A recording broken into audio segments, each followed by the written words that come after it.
Hey everyone, how are you all doing? Welcome to my channel. So, today we are gonna see, what if God like Naruto went in land of China, where he met Touka, Aisha and Rinrin, and got harem, part 1. So before we start, go check out the author of this fanfic, Sohara Mitsuki, link is in the description. Also subscribe if you enjoy the video. Let's start the story. A man looking across the village. He is lean and tall, his hair is a spiky blonde hair with a two-horn-like hair, sky blue eyes, 3 whiskers mark in each cheeks. He dresses in a dark gray combat gi over a simple, black monk's garb. Over the bottom part of his monk robe was samurai armor. Over all of this was a reddish-black, high-collared haori with an rinnegan like his own over 9 magatama in a block formation on the back of it. Around his neck was a necklace with 6 red magatama on it, and around his waist was a belt that held a sword in its sheath. In the man's hand was a golden staff with a ring on the top, and 6 individual rings connected to it like the ends of a chain, and he wore a headband in the middle. There is a kanji for Sannin. The man revealed was none other than Naruto. After he defeats the Jubi, he is called the Nidaime Rikuda Sannin, but the effect of the Jubi sealed inside of him being the 3rd Jinchuriki of the Jubi with his eyes the Iron no Rinnegan. He became immortal. Naruto despite this saw the earth keep forming to a new one. The elemental nation is no longer. It's replaced by an island called Japan. Right now he is traveling around the world to bring peace. As he is now immortal he could pretty much do anything. But he is regretting that he could not die. He watched his friend, one another die before him, and he looks like a 20-year-old. It saddened him greatly, but he must move on. He couldn't get all broody all the time, and now he is a Sannin. He also promises that someday that people will understand each other. He stood at the nearby cliff, and saw the nature around him. He is now in the land called China. It is under the rule of the Han dynasty. That is what he heard. He hoped that there wouldn't be a problem. He started walking to the village. But soon he is surrounded by a bunch of fool bandits. He snorted at the sight to think there is still a person who acts despicable as this. He just shook his head. You look like a damn monk, you must be rich. Give us all your belongings, and you might be safe, said the bandits in the middle. Yeah, you should listen to Aniki, or we will hurt you, the midget said with a smirk. Yeah, you should, I really don't want to hurt you, the fat man said. The blonde man smiled. And if I don't, we'll kill you right here, and right now. Naruto let out a small chuckle. You are welcome to try. That's it, you're dead, you hear me? The bandits started to unsheath their sword. Naruto let out a sigh. He noticed that there were 3 people watching from the forest. He thumped his shikuju at the ground, challenging them. Come, Naruto said. 3 of them growl, and rush forward only to be hit by Naruto's staff behind their neck. His speed is inhuman. Even the person who stalked him was surprised. All of you better get the hell out of here. If I see you try to rob another person, I will personally kill you myself, Naruto said threateningly with his dijutsu flaring, and stared at the bottom of their souls. The 3 bandits soon ran away from Naruto. He let out a deep sigh. The 3 of you can come out now, he said, but when he turned around his eyes went wide. There were 3 girls in front of him. The first girl has long black silky hair. The base of the tail keeps up ponytail with a thin ribbon. Her hair length goes past her knees and feet. She has goldfish yellow eyes. She has a very soft face, and is actually quite nice. She's got feminine legs and buttocks, a pleasantly shaped body, and a flat stomach. Her breasts could be seen as a DD cup which was shaped nice, and dressed in a green and white outfit. Going downward, it consists of a green neckline with yellow decor. She wears a necktie, as well, which is red and white, alternating down the middle, and has a few diamond shapes on it. Her main top is sleeveless. The top of her is white with vertical stripes. From there, it seems like she has a green cloth breastplate going down to her waist. From there, she has a very short skirt, and nearly perfect thigh highs that make her legs look feminine. She wears pure white underclothes. He shook off his perverted thoughts, as he looked at the pink-haired girl, which reminded him of someone. Her hair being tied in twin ponytails with a bird feather each side. She has blue sapphire eyes. She also has a kind face, and is actually benevolent. Also has a quiet figure, the same as the first girl. Her breast is also the same as the first one. Her dress is almost the same as the black-haired girl, but with a pink short skirt. The next is a little girl with red hair who wore a black shirt and pants, a small coat that shows her stomach with a yin-yang symbol on the wrist side. She also wears a belt with a yin-yang symbol, and a tiger hairpin. She brought a large spear oversize her body that curved some sort of serpent at the edge. Wow, you are really awesome. I never saw you move, and surely you beat them with only your staff, the girl with the pink hair said. The girl with the black hair nodded. Indeed, we had never seen that kind of speed before. The girl with the red hair pumped both her fists to the air. That's right. You are really awesome. Nanoda, Is there a reason why the three of you are stalking me? If the three of you were looking for me then talk now, I could understand that you are not coming here by a simple talk, Naruto said, looking at the three. The three of them looked at each other, and nodded. The thing is, the three of us have seen the predicament of Kandu. That there will be a person who will bring peace to the land. The black-haired girl said. Yes, and we have looked all over the continent to look over at the messenger from heaven. The girl with the pink-haired girl nodded. That is why we wanted you to be our Goshijin-sama. The red-haired girl shouted in excitement. Well, why? I mean, I just got her by boat, and it seems something big is already happening. Can you give the description? Naruto asked. We seek your help because the world has thrown itself into chaos. Now the Yellow Turban Rebellion is rising almost everywhere, and the people grew unrest. With the imperial court who do nothing but corrupt, we the three sisters pledge an oath at the Peach Garden to bring peace to the land. The black girl hair said. And so we began to help quell the rebellion with the volunteer army, but we could not do it to the extent. That is why we seek help from Kanaru the prophecy teller. And he said that there will be a person who wears a strange monk outfit with two horn-like hair to save our land. The title he called is the messenger from heaven, the pink-haired girl said, making Naruto flinch at the said strange monk outfit. And then we saw you defeating those bandits like it was nothing. If you are not a messenger from heaven then who else? The little red-haired girl said. Naruto is still absorbing the information he got. This will actually be his first step at the foreign land to bring peace to the world. By hearing that this country is more corrupt is really unacceptable. And he will not let the country become like that. Naruto nodded. If you say so I will, but first let's get into introduction. My name is Naruto, and my family name is Uzumaki. Nice to meet all of you. The girl's eyes turned into excitement. This man who already acknowledged them as their Goshijin-sama already introduced himself. My name is Kenyu, and my courtesy name is Unchao. My mana is Aisha. I am the wielder of the green dragon crescent blade. She bowed to the one with black-haired girl. My name is Ryubi. My courtesy name is Gentaku. My mana is Touka. I am the descendant of the Ryu family. Nice to meet you Goshijin-sama. She bowed. Rinrin's name is Chuhi. My courtesy name is Yukudaku. My name is Rinrin. Nice to meet you Oniai-chan. She grinned. Well then, since the three of you are very tired trying to find me, I suggest we try to move back to your territory, since I have no doubt you leave most of your people away from me. He smiled, making the three of them sheepishly chuckle. Naruto and the girls walked towards the land now called China. He and the girls have passed mountain, swamp, grassland, and many more. He also chatted with the girls about why he told them that he is a messenger from heaven. He is surprised that there is a person who already predicted that he will bring peace to the world. He is always wandering around the new establishment, the former elemental nations Japan. However, the era of shinobi has fallen, and he cannot stop it from the force of nature. He told them that he came from a faraway country, and they assumed that it was heaven, but he paid no mind. Ever since he became the Jinchuriki of Jubi the beast now having minds after the tailed beasts from the Ichibi to Kyubi being one, he could pretty much heat Jubi talking about Kurama's mind. And one other problem is after 200 years of living Jubi has become something that pisses him off. A pervert. He had to urge Facepalm to do this. Why? First there is Erosenin, and then a harbinger of destruction is pervert? Kami gave me a break. The beast after saw the three girls ranting about he should mate with them of course he had to urge to roll his eyes. The only logic that came from this is maybe because of that Erosenin novel that he read to take inspiration for his novel. Right now they are on the way towards the village near Yuzhou where they are located. It is called Toka village. It appears that the village was run down by a fake Ryubi, and manipulated the village to anger Naruto. But thankfully after the three of them came the fake Ryubi soon ran away with the sword from Ryubi ancestor Lu Xing. But Ryubi also managed to acquire a dragon sword that was supposed to be a fighter of evil. He will have no doubt that the sword Ryubi carried is powerful. He also learned the background of all the girls. It appears that Ryubi was poor before she met Kenyu and Chuhi. She is a seller of sandals and straw-woven mats. When she returned home she tried to buy her sick mother a tea from the Woyang caravan. After she bought the tea she returned home. But on the way she met a foretold to be a fake Ryubi. He told her that the sword she carries is great, and so he asked her name, and courtesy name, and everything. But after a few moments passed he took the sword, and ran away. The worst part is when she returned home. She is scorned by her mother, and thrown into the nearby river. That was when she learned that she is the descendant of the royal family of Ryu. But her father passed away making her a distant relationship with the emperor, and not acknowledging her family since then. This saddens Naruto more.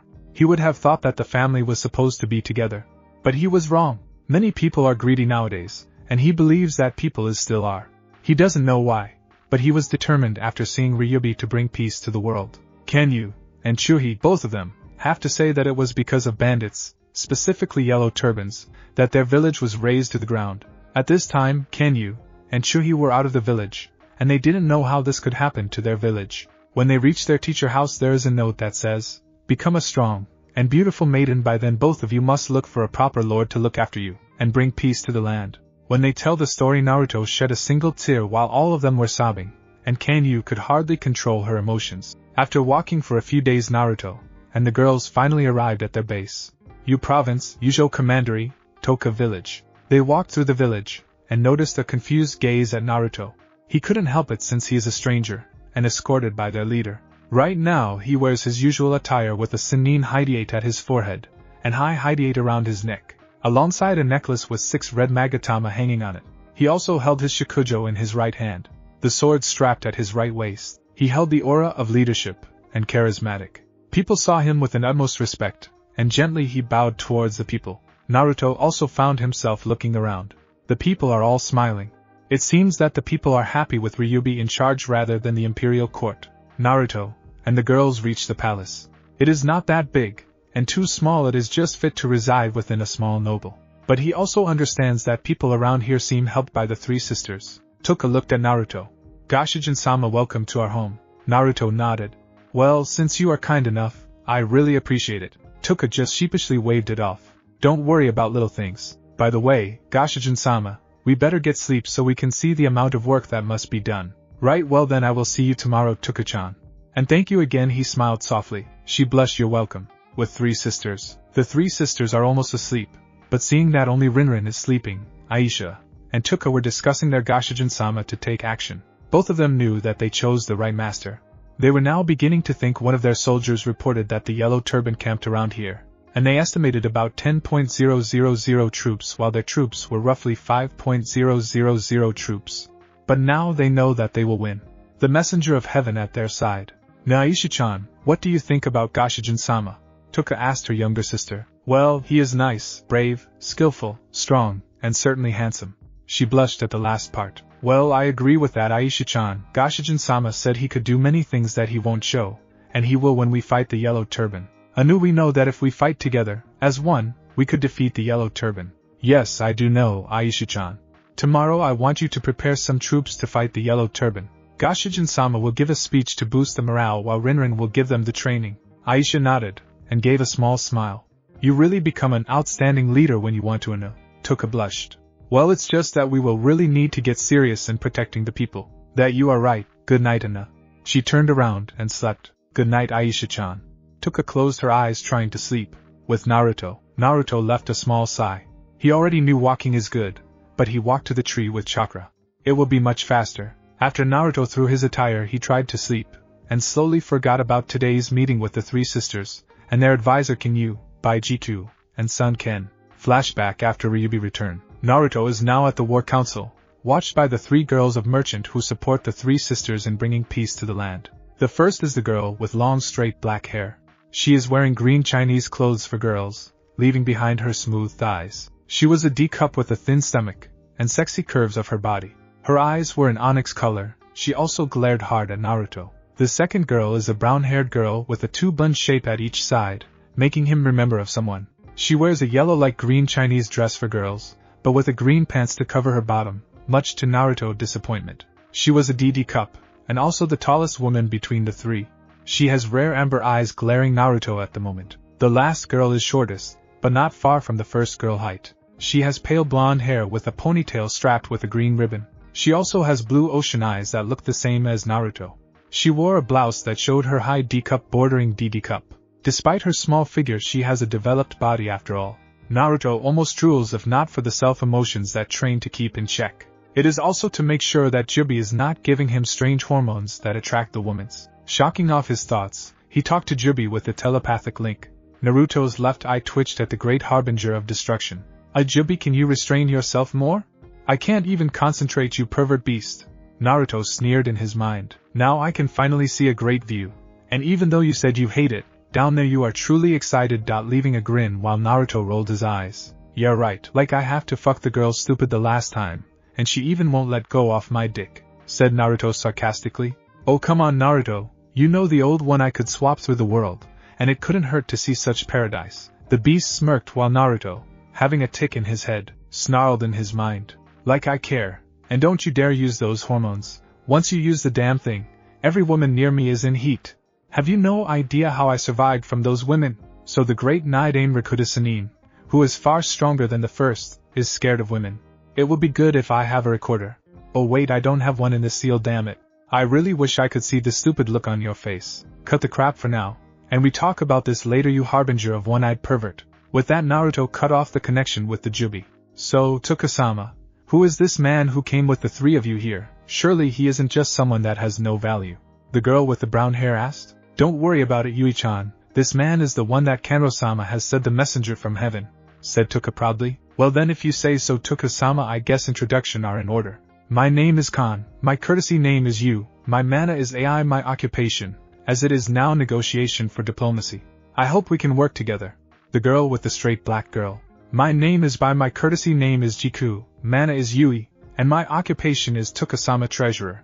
Nice to meet you, messenger from heaven. The girl with the brown hair. My name is Sun, and my courtesy name is Ken.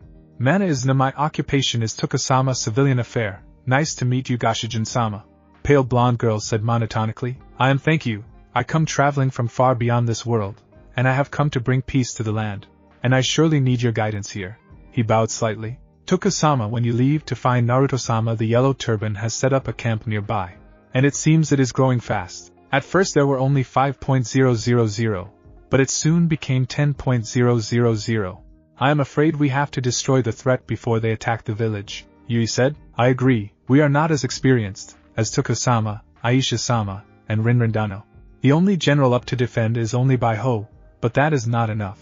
I agreed, but since Touka-sama successfully recruited the rumored messenger from heaven, we could turn the tides. Would you accept Goshijin-sama? Said No with an impassive look on her face, while glancing at Naruto. I see, so they were testing me. Naruto thought with a frown. Very well, I accept, and surely don't want to let cute girls down. He gives them a foxy grin, making them blush. Very well then, tomorrow we will move to the attack. Touka shouted with determination at her eyes. All of the sweat drop at this bit of Naruto smiled. Just like little old me. Flashback end. Naruto gives a thought, as he closes his eyes. He will protect those girls with his life, and surely bring peace to this land, and then move on to the next land. Had Jubi, harbinger of destruction, I wonder since when did you try to destroy the world, and don't even start at the woman, you pervert. He shouted while the masked entity inside of it roared in laughter. Both of us will decide whether humans should live or not. We are partners who will save the world if impurity is impossible, and then finish them in one swoop. You are my friend until this 200 years, Jubi, and we will act when the time is right, he said, closing his eyes while sleeping. Next day, Naruto started the day. After deciding to help Touka in her quest for peace, Touka is no doubt excited. We all know that Touka is an airhead, but that doesn't mean she is not a good leader. She is benevolent ruler with a dream to bring land where everyone smiles. That is a good dream, but seems almost impossible. The morning had come, and the generals and advisor were in the war council. Knew they were outnumbered, they will somewhat do something about it. Naruto keeps keen eyes in the room. He saw his comrades in arms, and strategized their movement. We will do a pincer attack where we lure them to the front door where Yellow Turban resides, and ambush them, or we will attack them while their back is exposed. I propose. All of them nodded, but I noticed the odds. Actually, that is a good idea. However, who will be the bait? She glanced at each of the generals. Before Aisha or Rinrin could even walk forward, Naruto beat them. I am going to become a bait. The troops will no doubt be needed. I volunteer myself alone to go, and become a bait. Aisha, Rinrin, and Touka were concerned. As far as they knew, no people had the power to face the whole battalion. Goshijin-sama, do you really think that we will allow you to go alone there becoming the bait, and wait for opportunity to rise? Are you out of your mind? Aisha shouted. That's right, Goshijin-sama, you must know that the people have hope in you, and if you are gone the people will once again lose their hope. Touka looked down, obviously not happy after her master's statement. Naruto smirked. Well, if that's the case, I could just defeat them alone just fine. If you don't believe me, I could face them alone if I have to. You said that I am the messenger from heaven, and let me show you why I am the messenger from heaven. Their thoughts were the same. He cannot do something like that, right? He is just a human that is being chosen, right? Their thoughts were being interrupted by Rinrin outburst. Really, Oni-chan? That is so cool. Can you show us? Asked Rinrin, the only member in the war council who doesn't need to help. If all of you agreed to give me a chance to become a bait, and lure them out towards the open space. From your information, Yellow Turban were just disorganized troops, so it should be easy to distract them. Naruto said confidently. Very well then, if Goshijin-sama wanted to show us how he does it, at least I wanted to know how he did it. Touka said with a smile. Alright then, decided, send the troops. I will personally give them a speech of confidence, Naruto said. Outside the Toka village near Yellow Turban camp ambush site, after giving the boost of confidence from Touka, Naruto soon stands forward with his staff respectively at his right hand. I will tell you that this war is the one that will decide whether we can protect ourselves and our family. But think of our precious people, and protect them. By then you could have strength, courage, and bravery. That is why now is the time we show our strength to that wench Yellow Turban, Naruto shouted. There was a moment of silence until a roar was raised, and everyone cheered for the messenger from heaven. He then proceeded towards the front gate of Yellow Turban camp to lure them out. Outside Yellow Turban camp, Naruto standing in front of Yellow Turban camp with impassive face, he slowly walked at the Yellow Turban. So this is the great Yellow Turban, nothing much I see. You guys are a bunch of ruffians, and have no morals. If you have courage then fight me if you can. One of the Yellow Turban heard of this. Hey guys, look at that monk, he thinks that he can defeat us with only a staff. Let's go get him. The first wave of a group of Yellow Turban consists of 50 people coming down to rob down the monk. Why don't you just leave the stuff you got, and you can leave? Naruto just stared them impassively, and not responding. This makes them even angrier. Are you deaf? Want me to kick your smart ass? This time Naruto smirked. You are welcome to try. You'll get this, you bastard. Soon all of them rounded Naruto to try to beat him up. But Naruto only sidestepped, and dodged all of them like it was nothing. He uses his golden Shikujo to parry or hit them, which an insult to them. 25 of them being knocked unconscious, the rest who still awake tried to gather up the half of battalion. And of course after 30 minutes their temper getting off, and the one in charge told all of them to attack the single man who mocked them. Touka, Aisha, and the girls look in awe at Naruto's performance. He didn't even get hit at once, even though arrows couldn't hit him. After seeing that Naruto successfully lured all of them out, they quickly give order to the troops. Even the troops who saw Naruto now truly believe that he truly is the messenger from heaven. Kanyu squad will pincer from the rear. Chuhi's squad will ambush them here, and we will join Goshijin-sama, Aisha shouted, and all of them chorused. This is getting exciting in Naruto. I can't wait to defeat all of them, and show Oniai-chan how strong I am. Rinrin shouted. Yeah, now we know that Naruto is really strong, and surely now I truly believed he is the real messenger from heaven. Ai said with her fellow merchants nodded. Of course, what do you think of our Goshijin-sama? Exclaimed Touka proudly. We will have to wait for the Goshijin-sama signal when he is ready to attack, Aisha said, holding her guandao, crescent blade, tightly at her fists ready for battle. Chuhi nodded. Naruto frowned at the Yellow Turban. Surely they were stupid enough. Naruto was almost using his jutsu.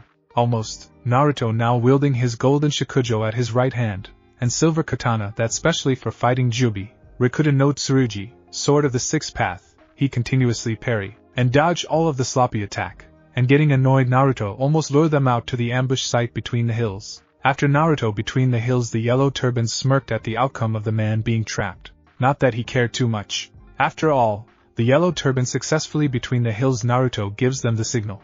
Rinrin led the first squad of 2.500 towards the Yellow Turbans that was stuck between the hills. The second squad of 2.500 being led by Aisha at the opening between the hills, trapping them in the pincer attack. Naruto smiled at the dumb faces of the despicable Yellow Turbans. Naruto jumped into the air like a dragon who descended from the heaven. He dropped in the middle of the Yellow Turbans, and stretched his arms, and turned into a palm while still holding his weapons. Deva Path, Shinra Tensei, heavenly subjugation of omnipresent God. The Yellow Turbans were flying after being pushed by an unknown force, and Naruto parried the arrows and swords. Touka watched from above with her three merchants. Sug, Goshijin-sama is so strong, he is truly the messenger from heaven. Look at that power. Touka looked in awe and excited. Indeed, Touka-sama, he is truly coming from heaven. He only stretched his arm and turned his hand to palm, and everyone went flying. Ai stated, and that power makes me shivered. Yui shivered in excitement? Naja silent, but a trickle of nosebleed came out, and go unnoticed. It seems that Na has taken a liking to Goshijin-sama. Yui smirked. Na turned her gaze, and wiped her nosebleed with a blush on her cheeks. Hee, it seems this will get interesting. Ai smiled. Minna, look what Goshijin-sama does. He goes through hand seals. Touka tilted her head. Naruto getting annoyed by the pricks. He jumped through the air once again, and saw that his forces were winning, and in fact total destruction. He smirked, and went through hand seals. Katon, Guka Meschitsu no Jutsu, Fire Release, Great Fire Destruction. He took a deep breath, and launched a massive stream of fire to the yellow turbans. The yellow turbans soon found themselves burned, while the one who successfully evaded it was killed by Aisha and Rinrin's squad. None of them left, and Naruto and his forces were at minimum casualties, and none died. The troops were in awe at the destruction that their lord made by using a stream of fire, and soon they cheer in victory. Not far from Touka encampment there are her troops being covered by black armors, and the banner of her troops is south. This was Sohara Mitsuki. She is a short blonde girl with 2 ponytails with 2 skull-like accessories. She has sky blue eyes. She wore battle armor, and she wielded a scythe. Beside her are the 2 sisters with a sleeveless Chinese-style dress. The first one is a long straight black hair wielding a kirin blade. The other one is a blue-haired girl that covers her right eye slightly. She wields a unique bow. Both of them are Kakutan Genjyo and Kakuen Mayasai, the higher-ups of Sohara Mitsuki, and the first and second commander. Right now both of them gaze at the burst of fire at the horizon. Well Shuren, look at that. Can you tell me who is behind that? And whose troops are fighting the yellow turbans? Soso looks at her subordinates. Karen-sama, we have heard that the army who is fighting the yellow turbans are the Ryubi army. Kakuen said. I see, then who is it that burned the place so easily? Soso asked. It is reported that Ryubi is with the messenger from heaven, and of course that flame came from the man himself. Even the scout is frightened at his power. Karen-sama doesn't need such a man. She herself is capable of doing more than that. Kakutan said haughtily. Shunran, we mustn't underestimate the enemy, and who knows, he could be useful to my ambition. She cackled, and leaped towards the fire direction. After defeating the yellow turbans, Aisha and Rinrin approached Naruto. After the stunning performance, Naruto could only take a deep sigh and look around. Fire burning, and the yellow turbans slowly turned into ashes. Goshijin-sama, are you alright? Aisha mounted off the horse and walked towards him. Oni-chan, that is super awesome, Rinrin shouted, and jump off her horse. I didn't want to use pig. It's really disturbing in the battle. That is not quite true, all of you are all strong too. Without all of you we might not win. Naruto said. That's not true, without your power our home might be destroyed. One of the soldiers said. Yeah, now let's cheer for the messenger from heaven. All of them chorused at the same time for Naruto. After a few celebration they returned to the village with victory on their hands. Naruto has been the symbol of the village now, and respected, as the messenger from heaven, and the news spread fast after our victory. Meanwhile Soso has just agreed with her subordinate to visit Naruto and company.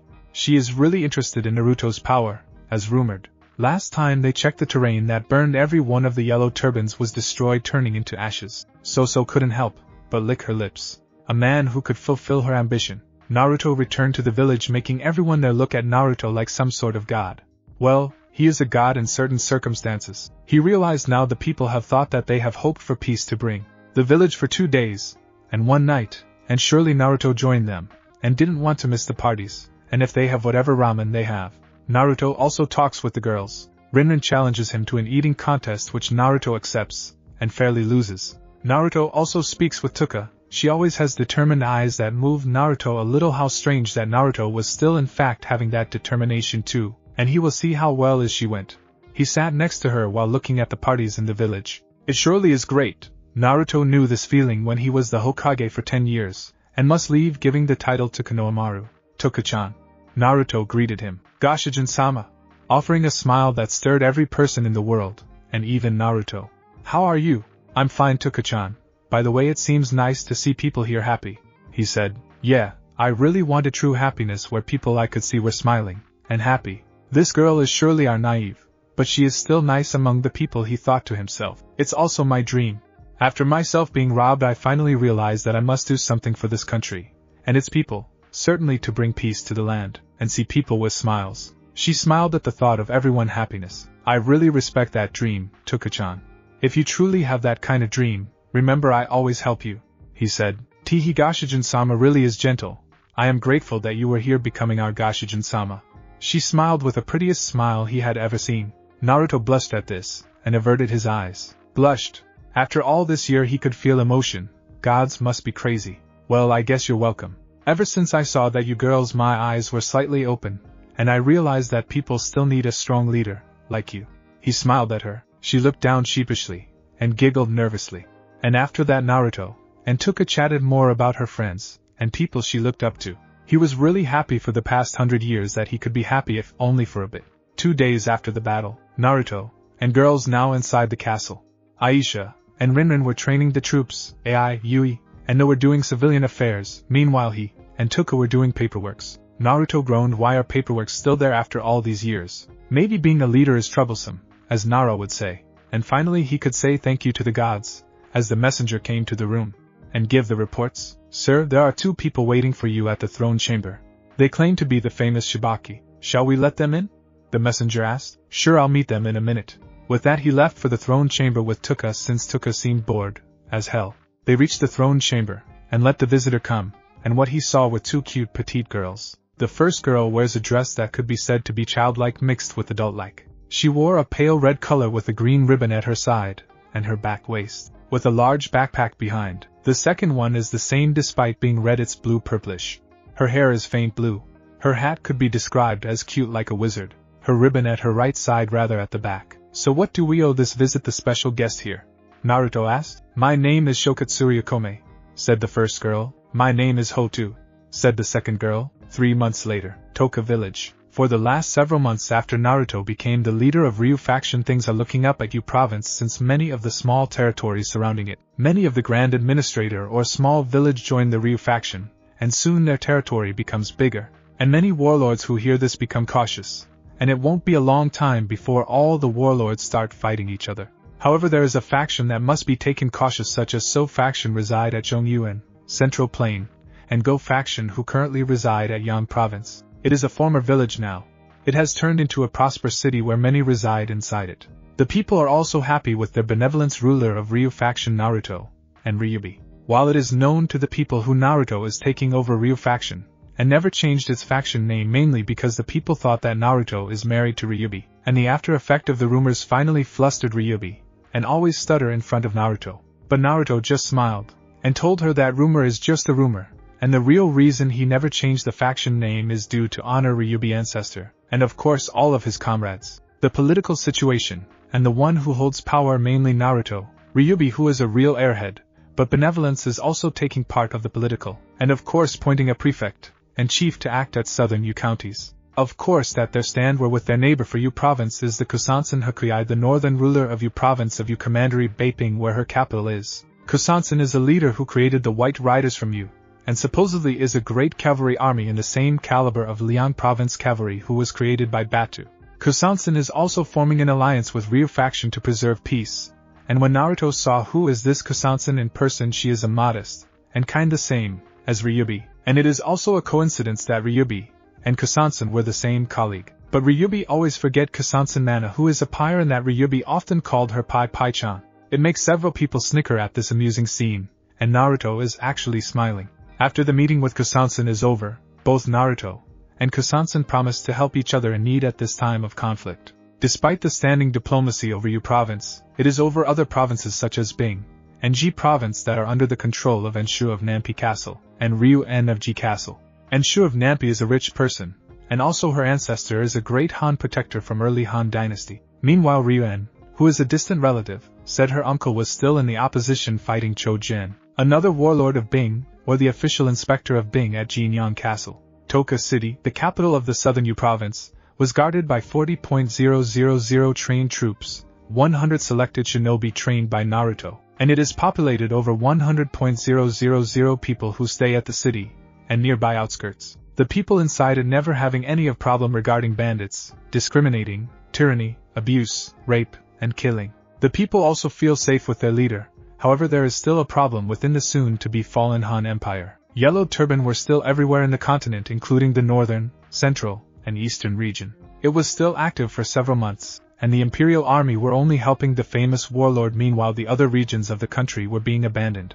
Of course, the whole southern of Yu province is safe, even it is said to be the safest place in the continent. However, its surrounding was not Qing, Ji, Bing, and northern Yu province still fought against the ferocity of the Yellow Turbans. The leader of the Yellow Turbans that Naruto has seen during the spy infiltration of the Yellow Turbans camp.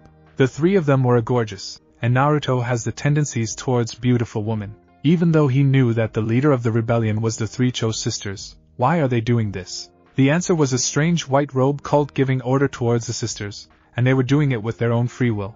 When Naruto was there, he could feel a high amount of concentration energy from the robed man who Naruto once thought would never exist in this human again. Chakra. He could sense that his chakra were at least a borderline S rank. And of course the three Cho's sisters also had a high Jounin level chakra capacity. However, unlike the man, the Cho's sisters, their chakra were uncontrolled and untrained, making them at least Genin level. Naruto understands now where the magic the people are talking about is coming from. It is from the Book of Spells. He wonders if there is a spell strong enough to help the Cho's sisters, and of course feel dark energy from the book. It will be troublesome, as Nara would say. The bringer of peace. Naruto leaned back towards his throne, as today was especially hot. He is totally bored, as hell. Sitting beside him there is Touka, who is covered in sweat because of the heat, making her clothes drenched from the sweat. And Naruto, being a man, could not help imagining his loyal vassal. Touka's face became flustered because of the heat, her breath getting heavier, as her tongue hung out with her mouth open a little. Her clothes is drenched, especially in the bust section. Naruto didn't know whether to ravage this sexy creature called woman or calm down at the airhead girl. Jubi of course telling him to get this over with by fucking her stupid. While Naruto was holding out what his tenants were saying, he let out a deep sigh. Touka, despite her tiredness over the heat, she noticed her Gashijin-sama sigh, so she moved closer to him with both of her hands pressing against her breasts, making the already soaked breasts become almost visible. Keyword almost. Naruto-sama, what's wrong? You look tired. Do you want to go to the town? Her breathing is still fast, which assumes that she is still tired. Naruto gave her a look that incredulously said, "Look at your own self." And then his sweat dropped. "No, there's nothing wrong with Touka-chan. I was just thinking about what will happen in the future." Touka became serious, and nodded. "Hi, the yellow turbans is still surprisingly strong at another place, as it is proven that Pyron-chan's still fighting against the rebel. And it seems our population is getting bigger because of your reputation, Naruto-sama, as the messenger from heaven, and of course it is one step towards the happy ending," she chirped. Naruto double sweat dropped. Even when she is serious, she still could be such an airhead. However, she is a real ambitious person who sought the people first. He needed to admire her determination. He nodded sagely, thinking what reward she could have. He blinked several times, as the erotic images replay through his mind, and then he realized it was Jubi, and he received a tick mark at his forehead towards his tenant, while talking mentally. Jubi, what the fuck did you send me that image for?" he asked with a tone that seemed demanding while Jubi smirked behind his cage. "I don't know what you are talking about," Jubi answered innocently while Naruto left an eye twitch at his behavior. "Swear to God, if you make that image again, I'm gonna rip my connection to you for about 2 months, and place you into some sort of beach with 2 spandex men in it." Jubi's face went pale, as Naruto smirked victoriously. "No, you can't be serious. Anything but that." Jubi ran, and slammed his head towards the mindscape ground. "Then stop sending some images, you idiot beast." Naruto's eye twitched harder. "But you know you like it, right?" Jubi smirked with his sharp teeth showing. "Whatever." Naruto shut his eyes while Jubi roared in laughter. Touka noticed her lord's behavior, and seemed annoyed by something, but she doesn't know what it is. He kept grumbling about the beast who doesn't show respect or something like that. Since Naruto was leading the country with justice, equality, and benevolence, Touka started to like him, as in romantic terms. She always had this itchy feeling in her heart, and sometimes she would go doki doki whenever they got too close towards each other. She knows that she is starting to fall for him even though it's only been 3 months. Naruto noticed the silence between them, as Touka were the same. Naruto was having an idea for them to go patrol since today was really boring, and they could buy some refreshment. Meanwhile Touka were thinking the same along the lines. She would rather go towards the city rather than sitting waiting for paperwork. Yuwa! After their city became bigger, the amount of paperwork came towards Naruto, and Touka were getting piled up within a second. It could even look like a mountain. Naruto, who is always doing the job because he is formerly Hokage, were doing much easier. Meanwhile Touka were having much difficulty. And of course Naruto has to finish the half of what Touka was doing because sometimes Touka tends to force herself then sleep right there. And then, both of them blinked, and then looked at each other. Both of them blinked several times, and then looked away. Touka looked away with a flush on her face, making her face look red like tomato, while Naruto just couldn't help whether or not to look at her cute naive face. Then Naruto make the first move. "You can go to Touka first." Naruto gestured his hands towards her. "No, you can go first to Naruto-sama." She raises her hand in defense. Naruto coughed his fist. "How about we go to the town to see if there is something interesting?" He looked with a sheepish expression, wondering if she would accept it or not. Touka nodded rapidly, and Naruto wondered how her head was still attached. "Hi, Naruto-sama, let's go." She holds Naruto's hand and drags him towards the gate leading to the city. The bringer of peace. After being dragged, Naruto wondered where Touka got that strength from.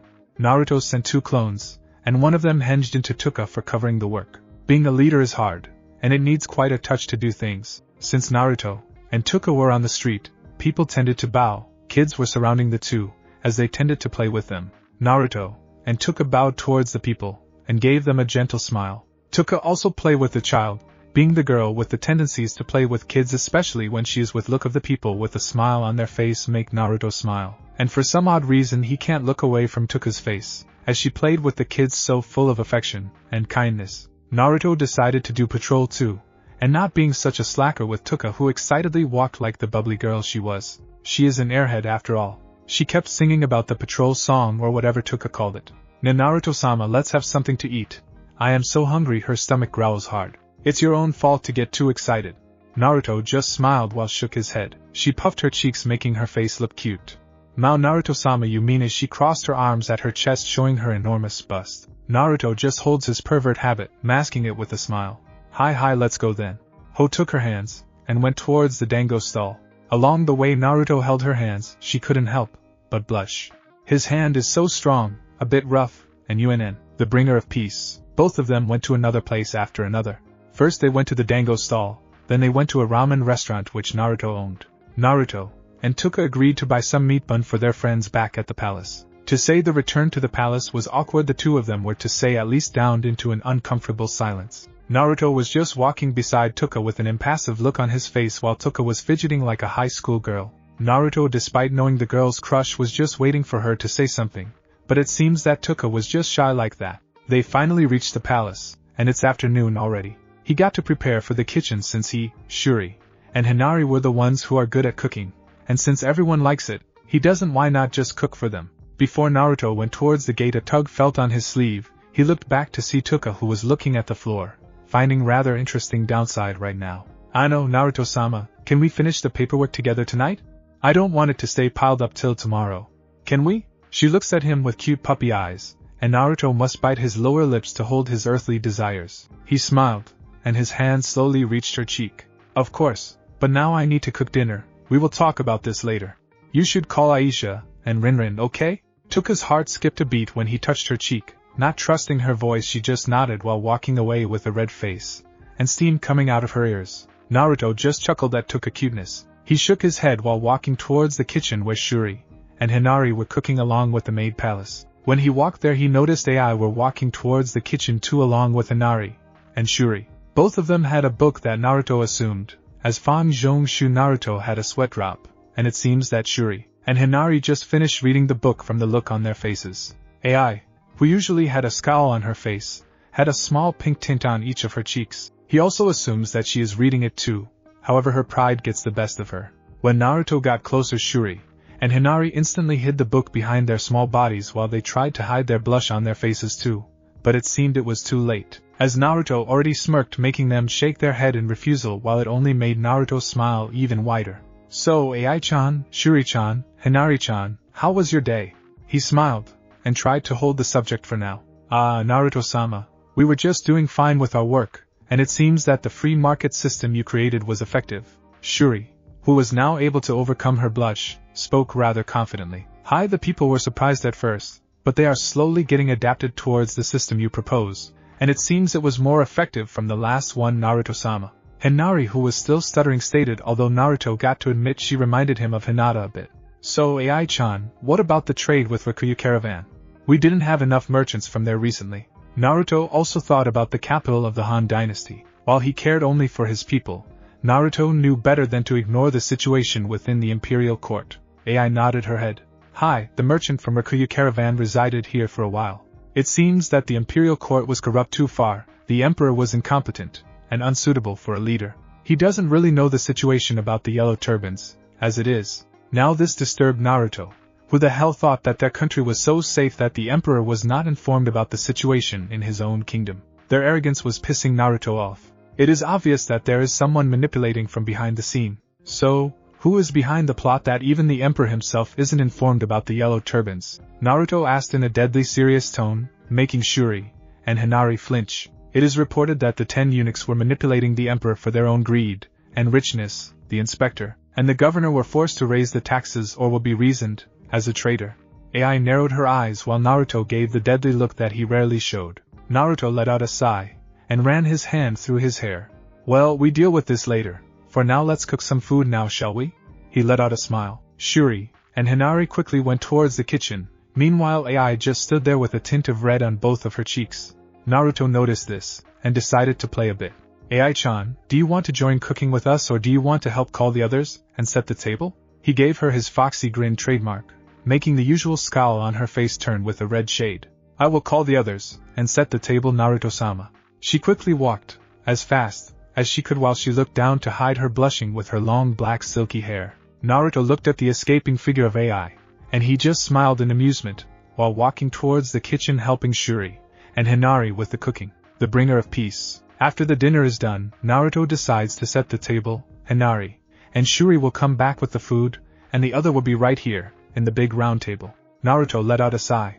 These people have already become his precious people in only a few months. And of course he knows that if there is something wrong with his precious people he cannot forgive himself. His palm turns into fist, and he first remembers after the war is over with the god tree Shinju, Jubi, there is one thing that Naruto will never forget. It is the people who are taking his precious people.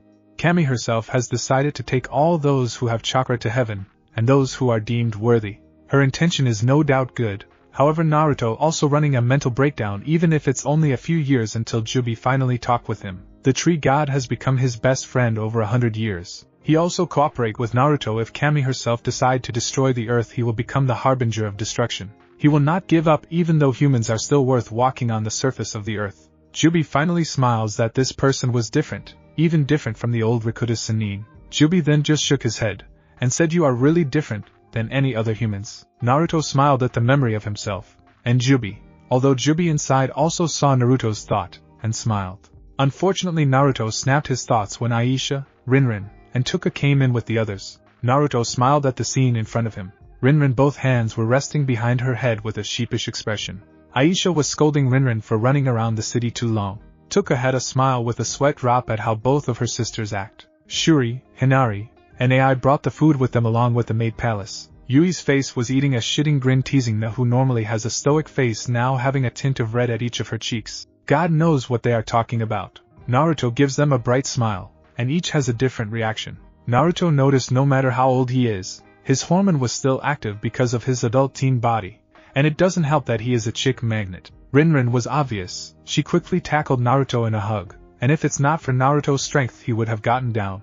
Aisha and Touka were smiling although if anyone noticed both of them were having a small blush. AI was scowling and just looked away. Yui were smirking with lust at him. No were any Hinari and Shuri head hung while muttering their verbal tick. After setting the food all of them sit around the table.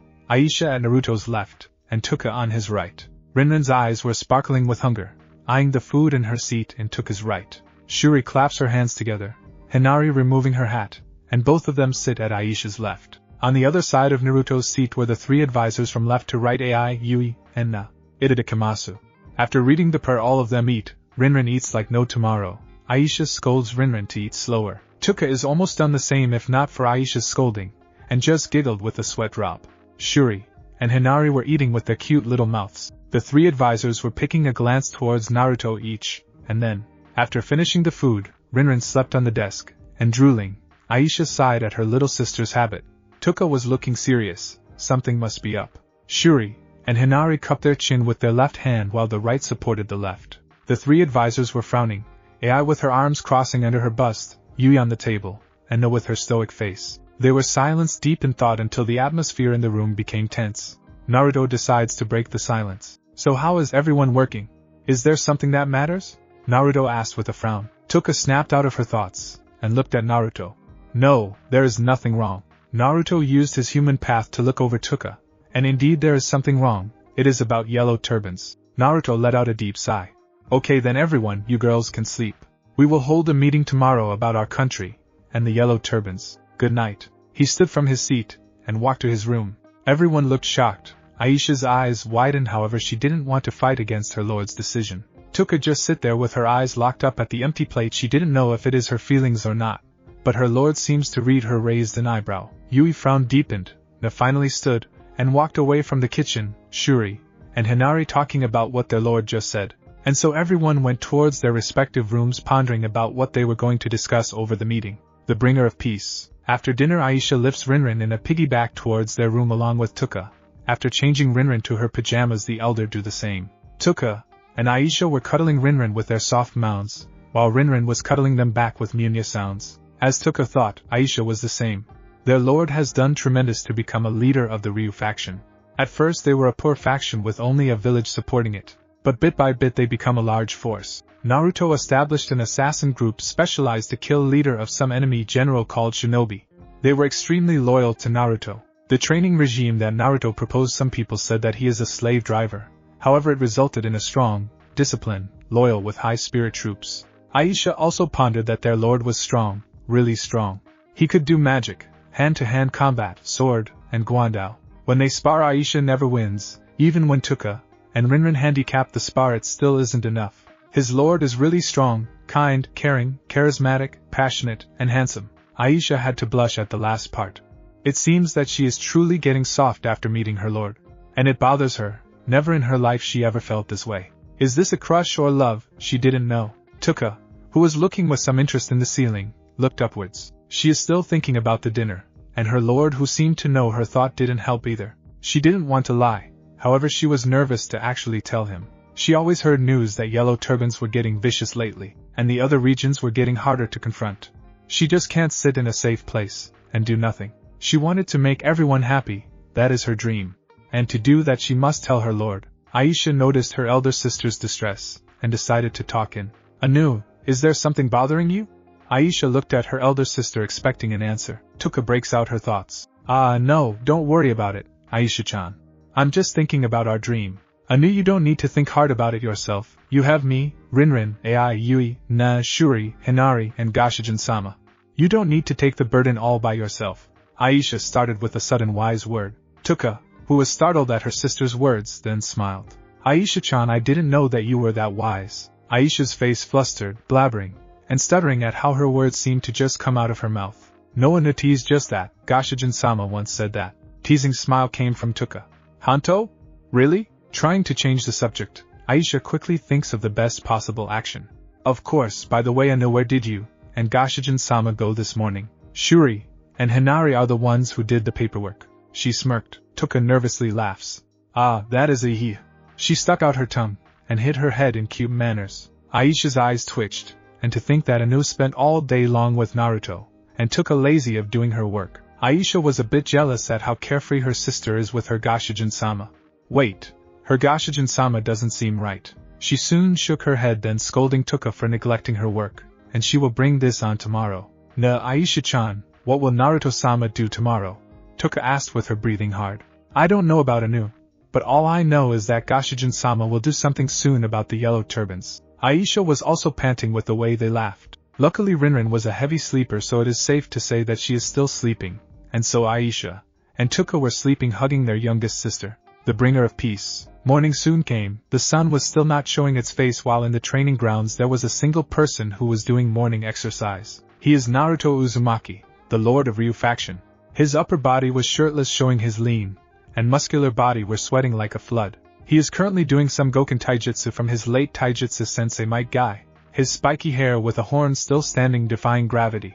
He has been doing this for about 3 hours since he awakened. He never seems to lack in everything. He looks like a god in a human body that woman will swoon over. As soon as he finished, he cleaned his sweat with a towel, and walked towards the hot spring to cleanse his body from the sweat. After taking a dip in the hot spring, he soon walked towards his room to get changed. He wears an orange gold haori with Jubi eyes behind, and kanji for Ryu on top of it. Underneath he wore a red muscle shirt with a kanji for Jubi at the front left. He also wore royal black pants along with a black shinobi sandal. He tied his hatayite with a kanji for heaven, signifying his title as a messenger of heaven, the bringer of peace. Naruto soon went towards the war council, where there are many serious expressions except for Rinrin, who is really excited. All of them look at their lord and frown. The only time when he is using those clothes is when they are going to battle. It seems that Shuri, Hinari, and 3 advisor already predicted that something big will happen, and it concerns yellow turbans. Today's meeting is about the yellow turbans, who seem to be getting more vicious in attacking, and seem to be getting more organized. We really need to make plans for the future. AI, what is the report of our allies Naruto, who were sitting in his seat looking towards Shuri and Hinari? Hi, Goshijin-sama, it seems that Kusansandano were having trouble. Recently the yellow turbans were growing in numbers, threatening the northern region of U province. They were roughly about 30,000. AI came up with her report. Hinari with a serious expression stands up. This morning our guards caught a messenger in front of the city gate. It is ours from Kusansandano. She is in need of assistance, and she is getting pressured by the enemy general who outnumbered her. Touka's face turned into a worried expression. She worried for her colleague and best friends, but she knew that her lord would do anything to save her. The next one who stands is Shuri with the same serious expression. Goshijin-sama, Kusansandano has contacted the Xianbei tribes from the northern region, however they didn't reply. They are supposed to have a good relation with Kusansandano, however they ignore her. What will be your next order? All of them asked their lord except for Touka, who was nervous and slightly worried for her friends. Nachan, what about the condition of our outskirts and the road towards Kusansan forces? Naruto asked with a frown. That is the most common with civilian affairs, and she will check and inspect every place even though it is a real faraway outskirts. Nan narrowed her eyes. Naruto-sama, with all due and respect, your shinobi forces, as yesterday, has moved to spy our outskirts, however the results were bad. One of the Yellow Turban's army successfully take control of our farthest commander Yuyang, and make it one of the point where they will attack Kusansan territory. Naruto's eyes widened. How the hell did they occupy one of my commanders? It is already a heavy guard. Unless when there is an insider, that's not possible. Or maybe it is that is such unfortunate. How's G Castle holding up? What about Touka's uncle there? This time AI stands once again. Lord Cho-Jin of Bing Inspector and Lord Ryu-En of G Castle has become one force, as if it's only this time. For the last 3 months they were holding up, but Lord Cho-Jin has forced to retreat, and Lord Ryu-En seemed to retreat with Lord Cho-Jin, and he is escorted by Lord Cho-Jin General to the capital. She hung her head in sorrow. This time Naruto closed his eyes. If there is a possibility of the enemy attacking our territory from the rear, I must place one of the most experienced strategists and general. I will place Baihu, Shushu, and the 3 advisors to stay. Shuri and Hinari will follow Touka to experience her battle knowledge. Aisha and Rinrin, who is my top general. I guess that will be good for now. Hear me, Aisha and Rinrin shall prepare the army. Hinari and Shuri prepare for supply. Ai Yui and No will stay here with General Shushu and Baihu guarding with 10,000 armies. The rest of the troops will move on tomorrow. Naruto stood from his seat and ordered the girls with a serious expression. Hi! All the girls chorused with an excited shout from Rinrin. Touka, who is still in her thoughts, snapped after not being ordered. Nay Naruto-sama. Who about me? She asked in a childish tone. Naruto smiled at her. You will stay by my side to gather your knowledge on the battlefield. Touka just nodded dumbly. She might not like fighting, but she has to, if she wants to be a great leader. Her lord already told her that she is a great charismatic leader, but she refused because she is a little too airhead. But it is a fact that she could use her dual sword, Sword of Righteousness, Dragon Sword, and Sword of Benevolence, Phoenix Sword, in par with an elite Jounin Kenjutsu user if what Naruto remembered was right. Alright everyone, we shall prepare. And so all of them went towards their respective work, while Rinrin still wanted to play with Naruto. But Aisha pulled her by the ear, making her cry to stop. But Aisha just scowled her for being childish. Shuri and Hinari were moving to strategize and prepare the supply. The 3 advisors prepared the strategy to siege in case of enemy attacks, since they only have 10,000 troops in reserve. Touka tilted her head. So what are we going to do since we have to wait? She asked with her index finger touching her lips in a cute way. Naruto smirked evilly. We are going to check on the paperwork since yesterday we have slacked. Touka's eyes widened, as a dinner plate with a pale face. Yes, you are right, Naruto-sama. I guess I will be going to finish my work then. Are you going to come to Naruto-sama? Naruto just smiled. I'll be there, you go first, I still have something to do. Touka just glared at him with puffed cheeks. More Naruto-sama, you are cheating. She started to stomp towards their office. Naruto just chuckled. I never knew that Touka could make such a cute face. She is really an airhead with a cute face. As soon as he thought that, his happy expression became a frown. Jubi, you know there is something wrong, right? Naruto asked telepathically. Jubi with a roar awaked. I know that one commandery is the farthest of your territory is heavily guarded. It seems that there is someone who is purposely opening the gates. Or it is the chakra user we watched last time. Naruto nodded. It seems I need to check this person. I'm gonna leave a clone here. In a whisper Naruto used his Chi Bunshin. Chi Bunshin. And suddenly a pool of blood emerged from beneath, and slowly became a duplicate of Naruto. Naruto pointed at his clone. Will you help Touka in understanding her work? Yes, boss. The clone burst into the office where Touka worked her paperwork. Now to investigate, Naruto pulled his Jubi mask and moved into his Sannin mode before disappearing in a swirl of vortex, the bringer of peace. As Naruto used his Sannin mode, he tracked the man named Akitsu who offered the three Cho sisters a book called Crucial Keys to the Way of Peace. It is a book where there is a magic or chakra user guidance, and it seems that the three Cho sisters are now able to use it, and it will be dangerous for everyone if it continues like this. The book itself is not a book of evil, however. Naruto felt evil emanating from it if it was used wrongly. The book itself must be sealed or must not fall to the wrong hands. It is known that the Cho sisters were a singer, and were born in July. They were first becoming a street singer from their follower, then they suddenly struck becoming a great idol. Must be the effect from the book. However, they found the suffering and sick people being mistreated by the corrupt imperial court. They become enraged. That is where the evil came. And then they are influenced by the book itself. They started the rebellion, and started to use their magic to heal people here, and soon their followers became million, approximately 2.000.000. The imperial court and the Emperor Ling panicked. They gathered the Lord, and tried to suppress the rebellion under the command of Supreme General Kashin. She is the sister of the Emperor's wife Ling, being appointed to suppress the rebellion. She quickly gathered forces of famous generals, Soso Mitoku, Sunken Wadai, Koho So, Shu Shun, Ryono. The Cho's sister did not fall back. They quickly took control of many commanderies. Their homeland July, Wei Commandery, Guangyang, former Zhou Commandery, Toka City, Yingchuan, Runan, and Nanyang. After recounting one of the most resourceful yellow turbans, Naruto finally reaches his destination. He is far from the northern Yu province. He guessed that this was Liaodong, the farthest city of Kusansan region. He is right. Deep within the region he felt the man chakra inside the temple protected by a barrier. Naruto the Seal Master himself slips through their defenses, and finally reaches the main hall. There Naruto found several people with strange clothes, and a yin-yang symbol in the torso clothes. He hid his presence with care. He didn't want to alert people with high chakra. Yes, they have at least borderline S-rank ninja.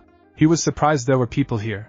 He looked around to find a person with no cloak covering their faces. Finally they found a Orochimaru like Akitsu, and a pale white boy with unruly dark silver hair that reminded him of Sasuke. Everyone, I heard that the savior of this world has joined the fray. What should we do? The one in the throne seemed to be their leader. Don't worry about it. Our book has been offered to the three Cho sisters filled with the dark energy of the Han people. Soon the dark power will overcome the world, and even the savior of this world will not match for it. Okitsu ended his arrogant statement with a mad cackle. Okitsu, you have tendencies to underestimate our opponent. If you do, then everything will be screwed up. You idiot, the dark silver-haired boy said.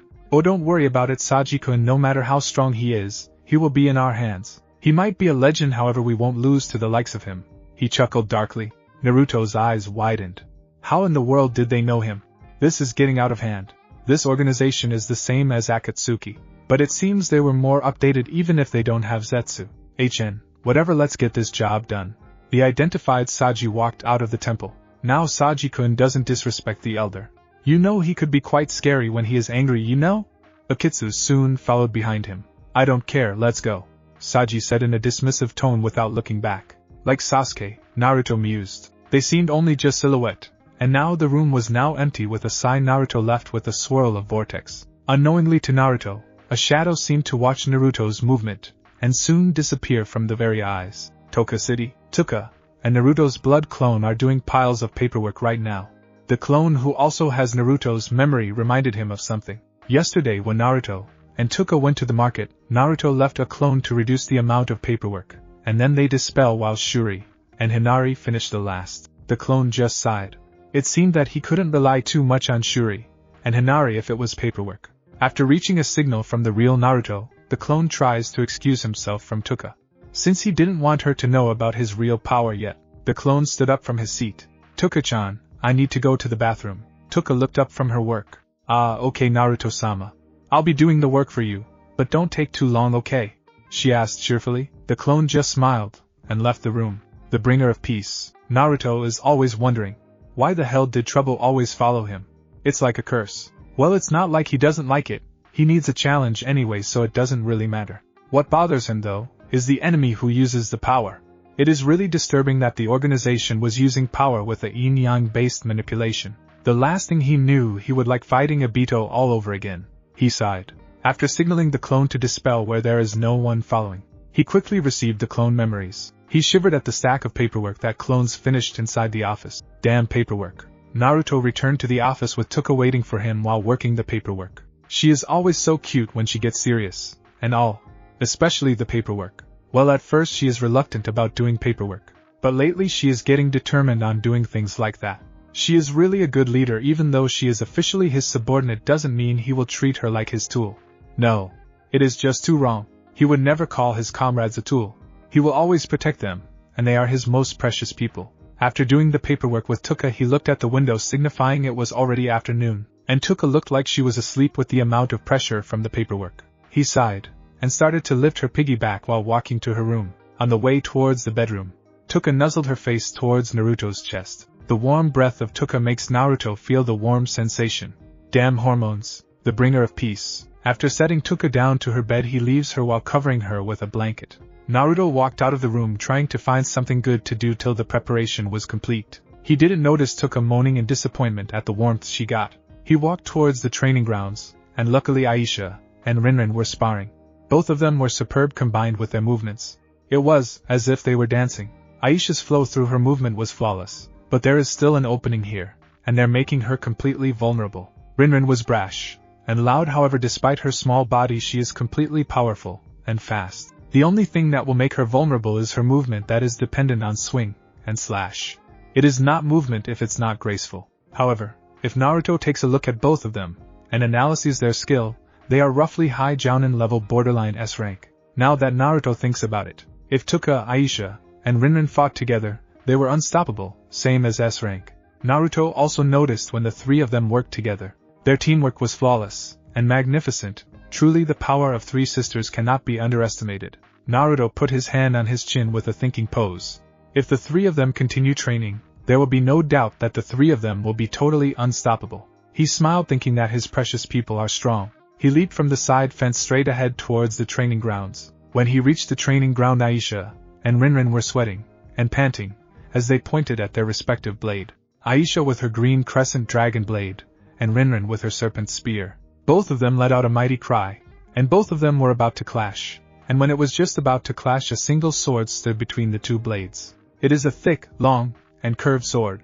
It is only a special sword their lord used, and they realized that it was their lord. Aisha looked at her left while Rinrin looked at her right. Naruto in his non-combat suit, or should they say that it is the same wearing as the last meeting. He smiled as he looked at them. Aisha just stands there with a slight bow. However, Rinrin quickly dropped her weapon and glomped on Naruto in the affection of a sister. And with the eyes of excitement she looked up into his eyes. Naruto and Ai-chan, did you just look at what Rinrin and Aisha were doing? She smiled like a puppy. Naruto scratched the back of his head and sheepishly grinned. Of course, both of you are awesome and improving every day. I'm proud of you, Rinrin. He ruffled her head while Rinrin was just happily being ruffled, getting the excitement of someone praising her, especially her Oni Ai-chan. Aisha's eyes become a frown. She never wanted Rinrin to get too much excitement from praise, cause it will get her an excitement while bragging since it's from her lord. Wait, what am I talking about? He is our lord. She blushed while shaking her head lightly, and walked over to Rinrin and Naruto. Goshijin-sama, it is better you did not praise Rinrin too much. She tends to get it over her head sometimes, Aisha said while her right arms touching her chest while her left supporting the right, making her bust pushed in the center, and a sweet sight. What's the matter, Aisha? Did you want a hug too? Naruto asked with a warm smile. Aisha's face turned into a light crimson. It's not like Goshijin-sama. It's just that I am only looking after Rinrin. That is all. She averted her gaze away trying to hide her blush while Rinrin finally out her excitement gave Aisha a playful smirk. Hee Aisha, don't give another reason. I know you are jealous. Rinrin starts to lean at Aisha. Aisha's face has become crimson red. In anger and embarrassment she glares at Rinrin, hardly making Rinrin hide behind Naruto. What are you talking about? I am not jealous or anything like that. But those red faces just give your true intention, am I right? Rinrin retorted still with a sly smile. You are gonna pay for that. Her face turned red, and it seemed Naruto was sure he saw steam coming out of her. I'm not scared. She still gives her goofy grin while hiding behind Naruto. If you're not scared, stop hiding behind me, Rinrin. He just shook his head in amusement. No way, I only want to be near Oni Ai-chan. She gave Aisha a pulled-out tongue with her left eyes being stretched downwards. Aisha, fuming, her anger snapped. Rinrin, let go of Goshijin-sama right now, then catch me if you can. Rinrin taunted, and began running with Aisha following behind her. Naruto sits in the grass while looking amused at his two precious people. After an hour of chasing, Aisha finally caught Rinrin, with Rinrin being dragged by Aisha at the ear. They walked towards Naruto to ask what is the true purpose of him being here. Naruto smiled at them while he knew they wanted to ask. It is really amusing looking at Rinrin touching her sore ear while Aisha scolding for not giving respect. But Rinrin just stuck out of her tongue. So, Goshijin-sama, what are you doing here? Aren't you supposed to finish the paperwork? Aisha finished the last line with narrowed eyes. Paperwork, of course, me, and Touka already finished it anyway. Naruto waved his hand in defense while in his mind. Aisha could be very scary if I don't do the work well. She is really strict, and I didn't want to face the fury of the woman. Is there anything else than Goshijin-sama? Aisha with a scowl didn't believe what Naruto just said. This time Naruto turned serious. Yes, Aisha and Rinrin, are both of you already preparing the troops for tomorrow? Hi, both of them said in unison. It is known that a serious Naruto would make your day a bad day if you didn't take him seriously, especially a major matter such as an invasion like this one. Good, now it's getting late. Tomorrow after we get our breakfast I will give you the information of the plan. Understood? Naruto frowns observing both of them. Both of them flinched under Naruto's serious gaze. Hi, Wakura Mishita, I understand, both of them said in unison. Naruto nodded. Good, then take a dip in the hot spring. Both of you are sweaty. He stood up, and started to walk away. Rinrin starts to walk away while pumping one of her fists in the air while the other in the back of her head. Aisha blinked, then looked down at her clothes. It's drenched, and her skin was visible in her clothes. She frantically tried to cover her mounds, then followed Rinrin towards the hot spring. Thanks for watching my video.